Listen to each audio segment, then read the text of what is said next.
Ang magulang ay kailangan sa mga batang manonood. Sige na, tama na. Huwag ka na magpaliwanag. Matatakap yung paliwanag mo. Ewan ko sa'yo. Oh, Tay, tama na yan. Tama na yan. Sige. Kampihan mo yung asawa mo. Hindi naman sa kinakampihan, Tay, pero pwede naman kasi natin daanin to sa mahinaong usapan. Mahinaon? Paano mahinaon? Pinagbabaril ako dyan!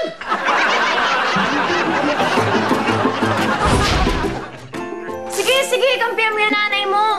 Simula nang ikasal tayo, lahat na lang na naging desisyon natin mag-asawa, nangingialam yung nanay mo. Maghiwalay na lang tayo! Sweetheart, huwag naman. Huwag tayo magpadalos-dalos sa desisyon. Humingi tayo ng payo sa iba. Sige, payag ako. Inay, ano tingin nyo? Dapat na ba kaming maghiwalay o hindi?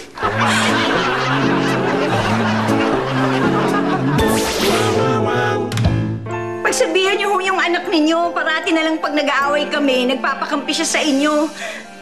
Lagi na lang naman sa kinakampihan ko siya, pero ang anak kong yun, ayaw talaga na komprontasyon. Sabihin niyo, duwag ang anak ninyo. Lagi na lang nagtatago sa ilalim ng saya ng nanay niya. Hindi totoo yun.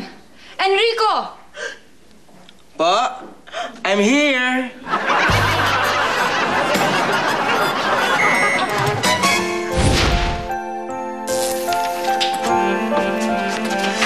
Ba, ikaw naman kasi!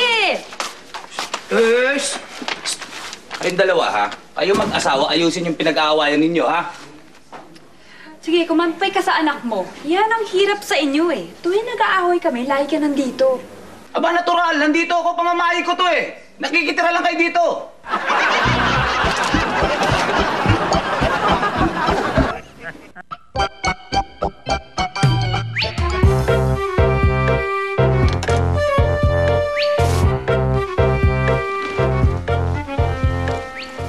Hoy, guys.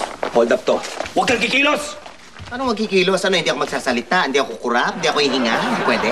Sige, ibigay mo sa akin lahat na mamahalin mong gamit. Ay, talagang kailangan sabihin mamahalin. Bakit tingin mo mumurahin yung mga gamit ko dito? Ha? Hindi ka lang magnanakaw, matapobre ka pa. Inamata mo ko. Lahat yan mamahalin. Sige, kunin nyo na. Sige. Tumayo ka doon. Bilis! Tumayo ka doon. Pagkatapos, bumilang ka na 100. Dami namang request nito. Isa-isa lang. Pwede? Nakakalito. Isa. Dalawa. Tatlo. Apat. Lima. Anim. Pito. Walo. Siyam. 10. 11. Sir, hinakawan mo ba tayo? Ay, hindi. Nagtataguan ako mag-isa. Ako, Taya, yung mga gamit nagtatago. Ay, syempre, nakawan tayo. Nakita mo na wala yung mga gamit. Sir, anong gagawin natin ngayon? Ay, pumunta ka sa kusina. Buksan mo yung rep. Magluto ka, magpa-party tayo. Tumawag ka ng pulis! Sir, ngayon na po. Ay, hindi ka mga 2 weeks. Kawawa naman yung mga magnanakaw. Hindi na may enjoy mga ninakaw nila eh. Ngayon na! Sige na! Dali! Tumawag ka ng pulis! Buksan mo, dali! Opo! Sir, nandito po yung mga Nagpapatrol ho kasi kami dito sa area. Eh, may nakasalbong mga lalaki naka-bonnet, naka-jacket. Tumatakbo, may mga dalang gamit. Oo. Ninakawan ba kayo? Hindi!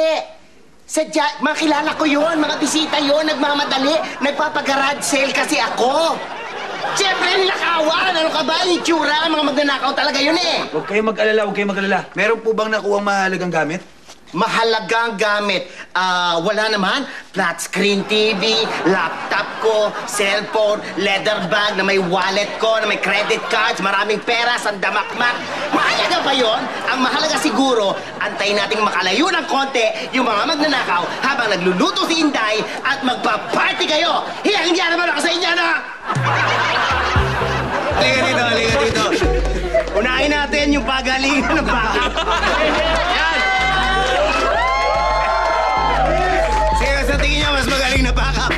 Welcome sa ang bagong dating doon. Alien.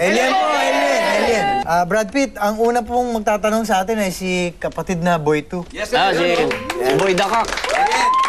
Boy Dakak. Kumusta ka, Boy Dakak? Ayos lang po.